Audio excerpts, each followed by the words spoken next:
Hey, it's Arrow, and this is Frag. The art of breaking it down, defragging it. We've all got questions. We ask them, but we never question the answers. And if we do, it usually comes with a lot of judgment. Breaking down the questions, trying to figure things out without creating an interruption that is going to take you away from where you truly need to be. When I do these Frag podcasts, I'm on what's called a transition walk. I'm walking through a forest in South Charlotte, North Carolina. It's like 34 degrees out here today. My God. Chilly, leafless trees, bright, beautiful blue Tar Heel sky. It's gorgeous. It's gorgeous. So I come into this forest to listen. We just happen to defrag because while I'm listening, the answers that I am seeking tend to come into me. And it's like, wait. I'm not the only one that's going to hold this. If I'm going to receive it, my goal is to share it. I keep a Frag handwritten journal. I began that in November of 2017 because I had hit so many walls so hard, so often, that I couldn't take any more steps. And I broke down. So the next day, as a daily journalist, not as in like reporting news, but I keep a daily journal. And in those journals I've been writing in since 1994, it's places like that where you begin to recognize, wait a second, you're not asking the right questions. And the answers that you're getting, all you want to do is fight them. You don't want to deal with them in a way of learning more about yourself. This is Frag. Today the subject is the way it is. We've said that many times in conversations. Well, that's just the way it is. The way what is? Have you decided what that is? Defrag it. What is the way that it is? Well, the way of the world, the economy, politics. Oh, we all know what politics are about. It's the way that it is. And your job. Oh, how many times have you brought that up? It's the way it is. I'm not going to do anything. I'm not going to challenge it. I'm not going to become a stronger me. I knew what the snake was when I picked it up. It's the way it is. You do realize you don't have to accept that, right? That's pretty much an excuse for you to live out your comfort zone, to be available only to what you feel is the way that it is. You're challenged every day. And if you don't accept those challenges and go with those challenges, then how do you ever expect to change? Now, right away, people are going to say, but I don't want change. That's not the way the rules are written. Everything about you is nothing but change. In writing in the Frag journal, the handwritten version today, it occurred to me, yeah, I am very hard on myself, and that I'm very visible to the self that I am without having to look in the mirror.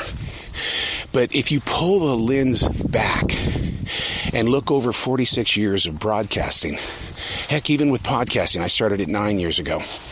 Pull the lens back. What I am doing today as a podcast/broadcaster is all because of everything before this moment. So how dare I have the right to bring harsh judgment when in fact maybe I need to accept the way it is while growing where it needs to grow. Let's defrag that. Let's put that in your personal life. If you were to pull the lens back and look at your entire picture. Now, this is not about living in your past. This is about the building blocks of where you presently stand today. They didn't just appear here. You didn't call up Amazon or go over to Lowe's or Home Depot, walk down aisle number 5 and pick out flooring. You didn't do that with your life. You had to earn everything that's going on in your life, even the bad junk. Those hard lessons in life are what helped shape you in this moment of now. There are decisions that I make today where I kind of back away or I grow forward, and it's all based on something that happened in the past. Not that I'm living in the past. I use those as incredible tools inside my life chest so I can grow in a way that not only benefits myself, but it benefits others. Somewhere along the way that it is, somewhere along the way, my eyes opened. And I realized this isn't about me. This is about what you're going through in your daily chapters, what you're writing about, what you're putting out there as a broadcaster/podcaster. It's about who's receiving it. And if I don't put you ahead of all things that I do, then I'm not doing it right. I'm not doing it right. Well, let's break that down. Let's defrag that, okay? If you're giving your all to something, realizing that your all is going to be received, where does the way it is fit in there? Is it accepting you for you and whatever your mistakes are? It is you. You don't have to accept the mistakes, but you can grow from the mistakes. I say in my podcast that, we all make mistakes. Why not turn it into a tool? And when you start doing that, and you start realizing that the lessons that you are picking up along the way can physically reach out and belong to somebody else who will, in return, give you a thank you, or they'll pass it forward to somebody else. And I've heard more musicians and actors and authors and things like that go, yeah, I'm blessed with this amazing creativity. But I know that once it's been received by a reader, a listener, somebody who's watching, that I've done my job, because they're going to pass it forward as well. I talk with chefs that say the same thing about family traditions and things.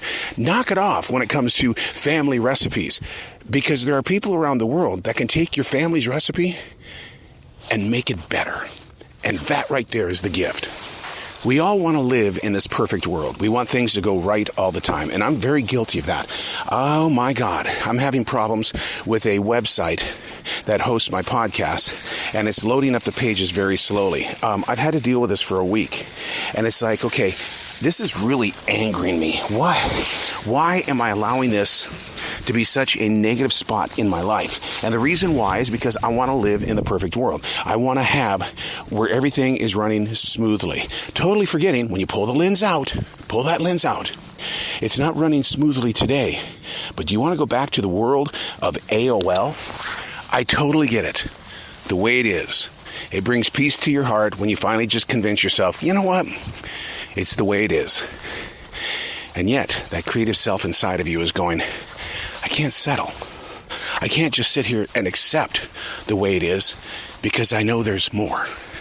And it's coming to me and through me in ways that say, why are you just sitting around? What are you doing there? Break it down, defrag.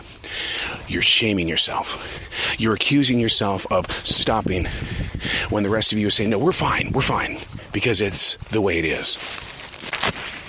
In this perfect world that we're all trying to live, we all realize we can go onto Amazon. 2 days later, your package arrives. And you get addicted to that because, man, when that package arrives, it's like Christmas every day because, okay, what's in this one? And what's in this one? The perfect world, man. You're taking care of your little child's imagination. But the thing is, there was once a time when you had to go to Radio Shack to get different things. There was once a time when you could get electronics and get to know the person behind the counter personally, so that if you had problems with those electronics, you could take it in there and have a conversation. And through the love and passion of customer service, you were able to fix that problem, without skyrocketing engineering prices. Defragging. Let's break this down. It's not that I don't love the way that it is. It's just that I don't accept the way it is. I'm 60 years old. I'll never forget when I was 47. My cardiologist flat out told me, right there in the hospital, you're old. Stop doing what you're doing. The reason why you feel pain is because your body has finally told you you're old. He said that to me at 47 years old after my first heart attack. I'm old. At that point in time, that's the way that it was. But at 60, I'm not that way. Jazzy and I were out here in this forest every single day. I'm not going to accept the way that it is. Because at 60, I've learned more lessons in the past 13 years than in my 60 years of life. The way it is, think about it. Break it down. Defrag it. I invite you to grab a writing instrument and put down on that paper, what is the way it is? What have I accepted that I shouldn't have accepted? And how can I change it in a way that doesn't bring disruption? You know what the hardest thing is about when you do changes, right? The changes that you make in your personal life affect the people that are around you, family and friends. Like if you wanted to lose weight, the people that ate cookies and candy with you all the time, they get a little pissed off because it's like, well, damn, I just lost my sweet buddy. The same is true with alcohol and drugs, is that, you go to these parties and things like that, and you say, yeah, I'm just trying to clean up my life now. Look, I had to deal with it when I became more open with my Christian life. Oh, there's that Jesus lover. and to accept that in public and to not laugh it off or to run away from it. Now I say, what do you want to talk about?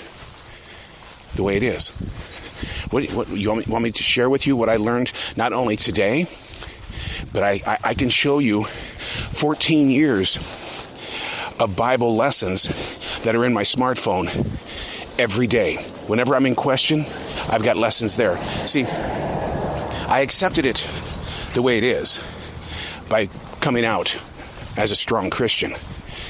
But now, instead of running away from it, because my mother always told me, don't talk about religion, it's like, let's talk about it. I want to know where your heart is. I'm not going to thump anybody with the Bible, but if you're going to make an accusation about me being a Jesus lover, let's talk about it.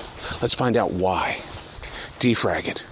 Defragging is an opportunity for you to have an honest-to-God conversation with the self that you are. You have got to ask the questions. We do it all the time, but are you asking the right questions? And when you get an answer inside your heart, question it. I'm Arrow. That's Defrag.